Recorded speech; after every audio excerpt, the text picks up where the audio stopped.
Hi guys, my name's Matt Winton and today I'm going to be talking to you about the ROEST.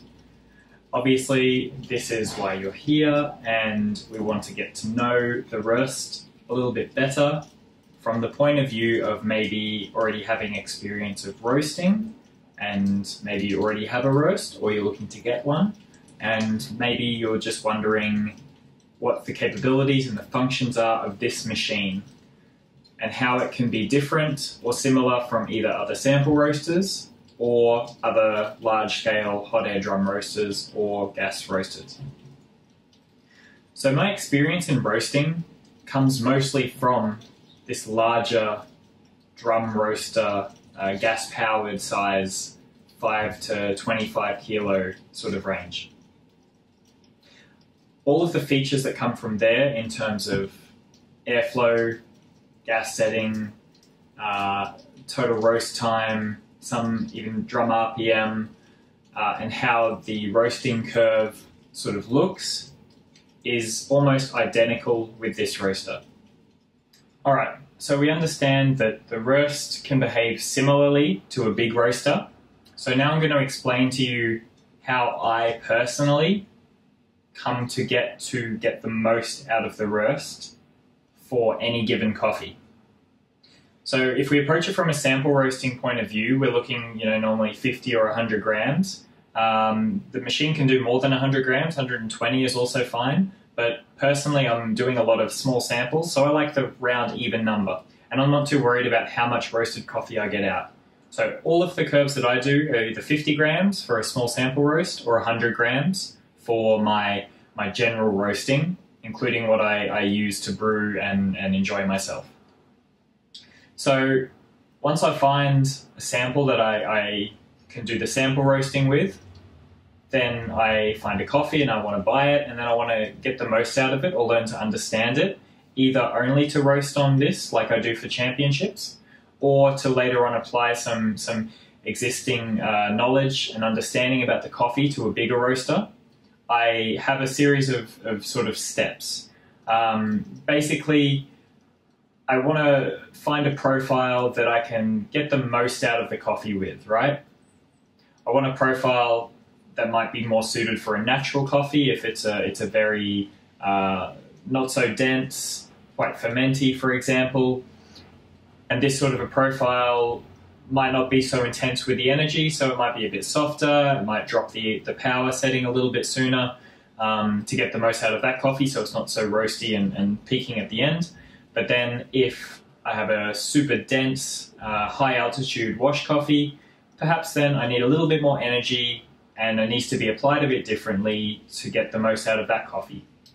Both of these I can do by sort of following similar steps. And for me, I like to fix as many variables as possible so that I've got airspeed, I've got power, I've got drum speed, and then all of these will affect the total roast time and then how fast we're climbing through first crack to get to my optimal development time. Nothing new here, it works exactly the same. You don't need to think about new parameters. For me, I like to fix my drum RPM first.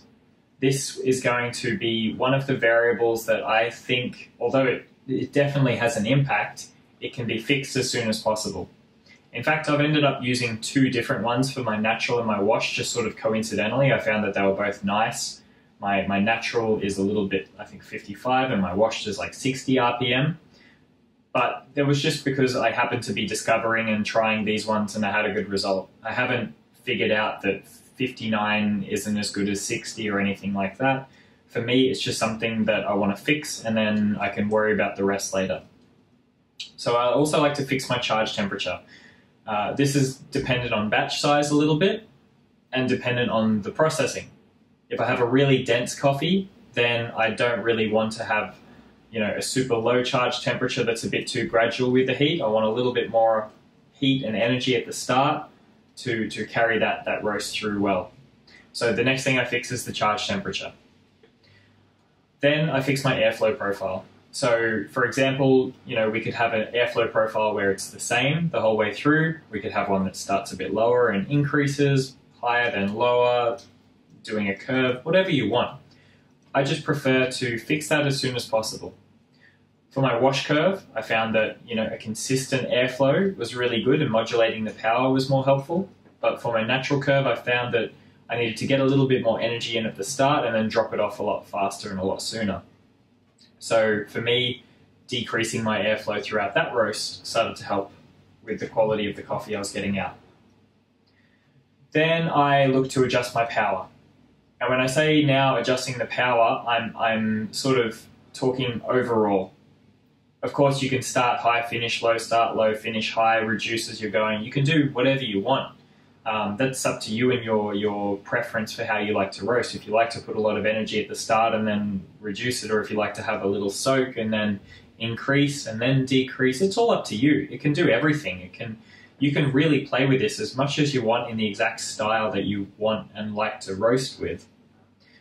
I just like to fix a sort of rough idea of, you know, if for the bulk of my roast I'm using, say, 70% or peaking at 80%, and you know, figuring out how much I need to go everywhere to get the total roast time that I want.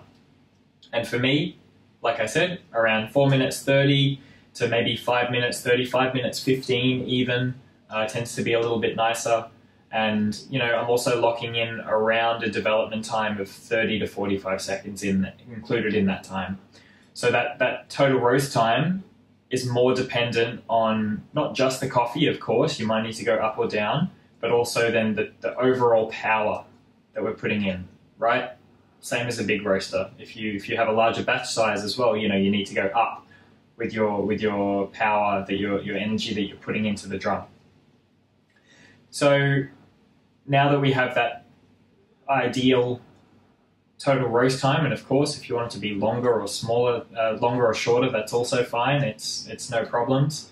This is just some settings that have worked for me personally that I prefer. Then I look for target end temperature. And the way that I find this is the major differences are being through washed and natural.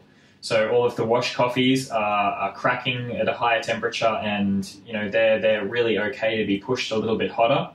But if we start talking about these more fermented natural coffees, and they're a lot less dense, then we find that too hot of a temperature comes through as roastiness really quickly. So I have to manage those ones a lot more gently to reduce the power a lot, so that my end temperature isn't really above, you know, for very fermenty coffees, above 202 degrees on this machine for my settings and my environment where I roast.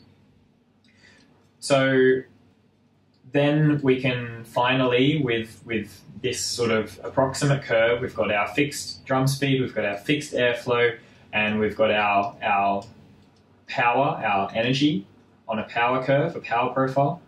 And then we can figure out, you know, you can either have it all on the whole time and not adjusting anything. You could have it low at the start, whatever you want to do, like I said. But we have this rough power setting that will give us a total roast time that's acceptable. And we're managing the power drop at the end, or the power and airflow drop at the end, to make sure that we're hitting our desired end temperature. And then we can adjust our development time to fit that, of course. If you prefer more developed coffees, or if you're looking for like a filter roast that's quite light and vibrant. All of these things I've discovered through a lot of trial and error, but it was from an understanding that, you know, these big boy roasters, the same principles apply directly to this. Everything's the same. And it helped me a lot when I was playing around to use other people's reference curves. That's why I'm sharing the ones I am using. The natural one, in the end, I found myself from roasting a lot of really fermented natural coffees that were super light and delicate, and you know, they weren't very dense coffees. They needed to be treated very delicately. And for my washed curves, you know, something that's a lot more dense green, just needs a little bit more energy, and which ends up being most of my coffees actually. I'm using the curve from Long Miles, which I've modified the power with to get the result that I want. Not only are all of the curves not the same for everyone, but you need to tweak it for your own personal preference, but also your own power. So just reminding again that if I say 75% power, that might not be your 75% power. That might be your 80% power. That might be your 70% power.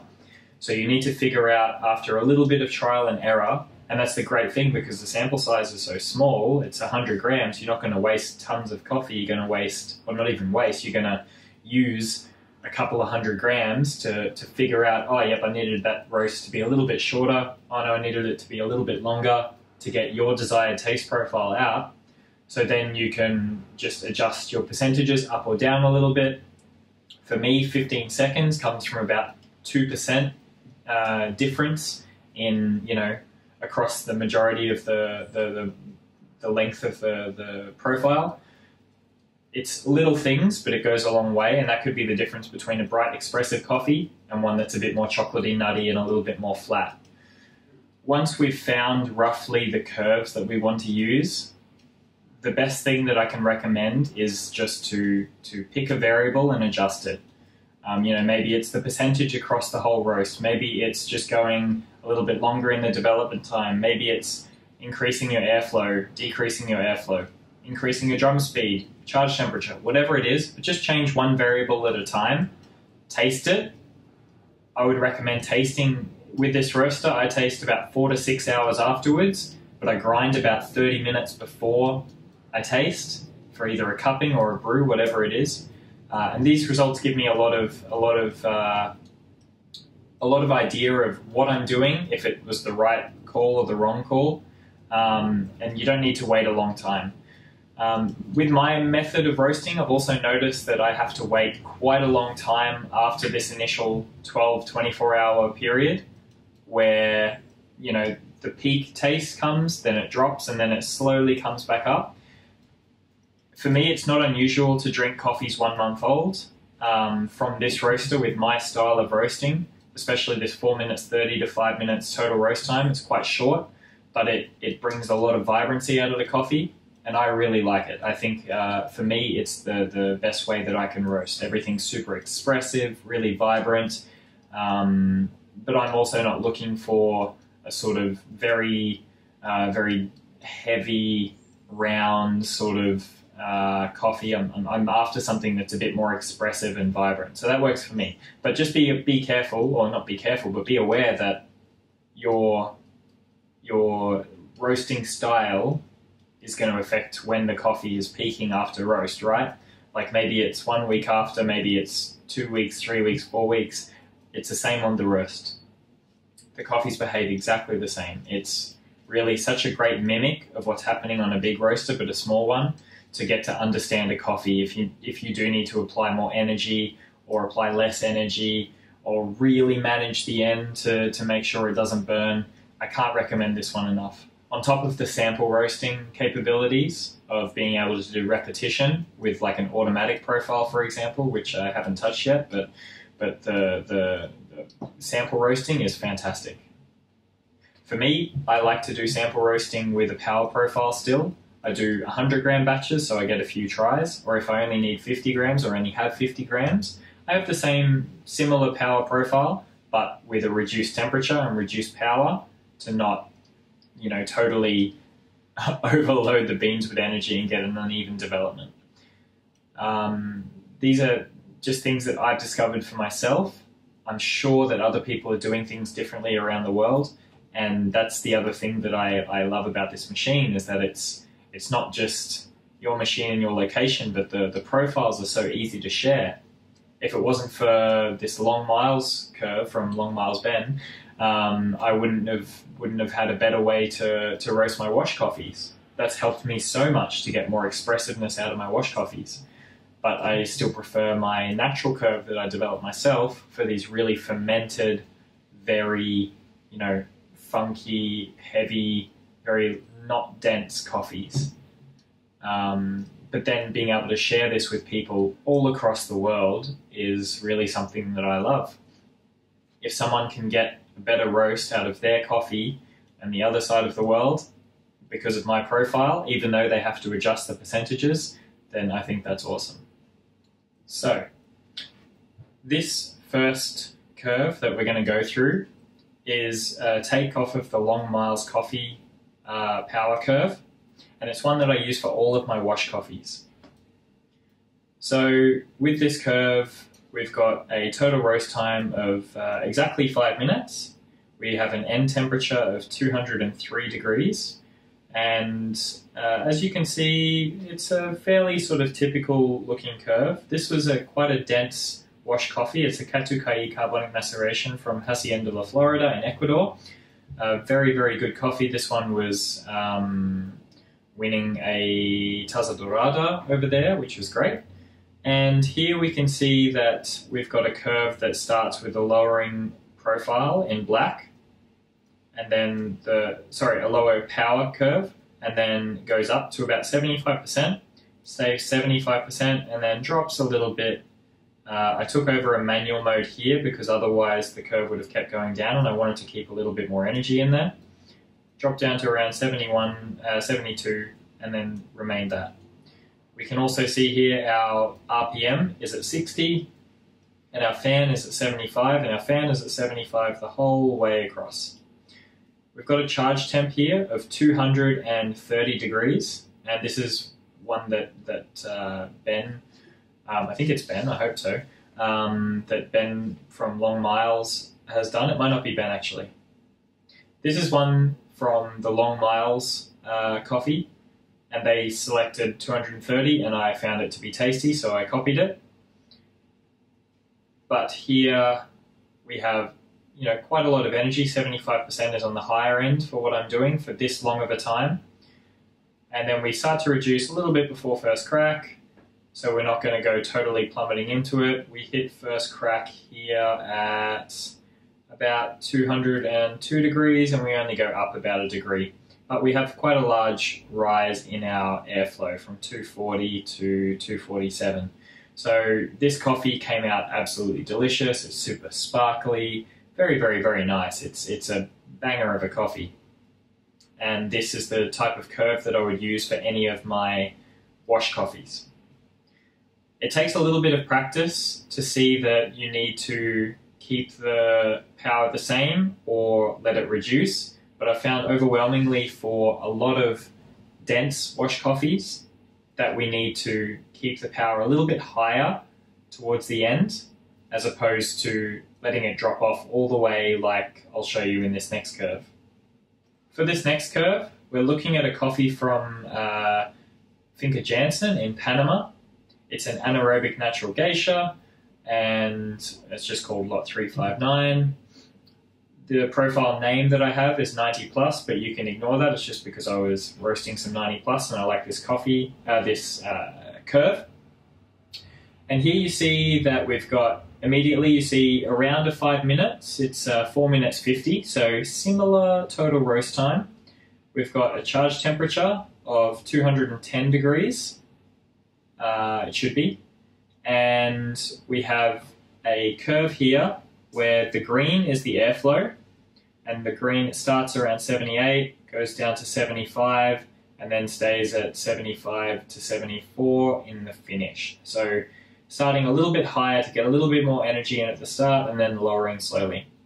The power here should be going up pretty much instantly to 80%, and then after 1 minute, we're lowering that down to sit at 75% for most of the rest of this profile. At around the 3 minute mark for this profile, we start to drop the power only to around 70% for a little while. I've taken over manual here to make sure that we've got enough energy to keep it going and give us a good development. And then as you can see here, I'm in manual mode now, and I just drop the power a lot until I know that it's not going to shoot up after first crack. I've had instances where I've had this very not so dense, very fermented natural coffees, and they will just burn so instantly, really, really quickly. So here we've had actually a first crack at 193, 194 degrees, and our end temperature is 198, so 4 degrees hotter for 30 seconds, basically, 33 seconds of development time. This coffee came out super sweet, really round, not too alcoholic, Lots of sweetness and fruit character. So these two curves do look quite different, and even, you know, the drum RPM is different. This one is 55 instead of 60 as well. So there's a lot of differences between these two, but these would be my go-to curves if I have a very light density or low density natural coffee, like something a bit more fermenty. And the other one, if I have something a little bit more high density and washed and know I need to put a lot more energy into this. So here I have one more little thing that I've done up to maybe hopefully help you not worry too much about if tastes go wrong. I'm sorry it's not very pretty to look at, but I'll explain it to you very quickly. Just like on a big roaster, where if you have, for example, a coffee that's tasting dull or flat, then that means the total roast time is too long, and we need to either increase the power or the charge temperature in order to reduce the total roast time to bring us back to this sweet, balanced, bright cup of coffee that we're looking for. I'm talking particularly here about cupping and filter roasts. And then on the inverse of that, if we have a coffee that's too sour, and you know this coffee, but it's just too much acidity, then our total roast time is a bit too short, and we need to reduce our power or our charge temperature in order to extend our total roast time to bring us back to this sweet, balanced, bright cup. The other main obvious roasting attribute that I have found is either it's sort of overdeveloped or underdeveloped in a way. And by that I mean, by overdeveloped, it's too roasty, dark, ashy, you know, that carbony, you know, burnt bread crust sort of taste. It's not so nice. In my experience on the roast, that is happening when I am going too hot or my development time is too long, which is, you know, sort of the same because we're increasing the temperature. So here I found that I need to reduce the power towards the end of the roast, you know, the stepping down in that natural, or just reduce my development time in order to reduce the end temperature to get us back to this sweet, clean, balanced, bright cup. And on the inverse of that, if I have something that's underdeveloped, it's too light, cardboardy, grassy, hay, herbal, too much of that sort of a flavor, then we're not getting hot enough, and we're not getting enough of our development time in there to develop the coffee properly, so we don't have these sort of underdeveloped sort of notes. Then we're just simply increasing the power towards the end, or not reducing it as much. Or we need to put, you know, more energy in for the whole roast without changing the total roast time too much. And this hopefully should increase our end temperature, maybe making it crack a little bit better and bring us back towards a sweet, balanced, bright cup. That's what we're after, really. This is just a guide, and I think it's stuff that you probably already know, but this is one of the main things that I learnt from roasting on the ROEST, and, you know, that was the big takeaways that, oh, this is happening, I need to do this. I'm not getting what I want out of the coffee. What is it that I need to do? Cool, it's tasting too dull, or it needs to be more bright. Cool, let's reduce that total roast time. I'm probably roasting too long. And after doing a few hundreds of roasts, I've found that this is the main, or these are the main things that have been bothering me and that I'm sort of able to fix, or this is how I'm able to fix them. So guys, that's the end of my little presentation talk about the ROEST and how I approach it, coming from this mindset of being an experienced roaster on bigger drum roasters.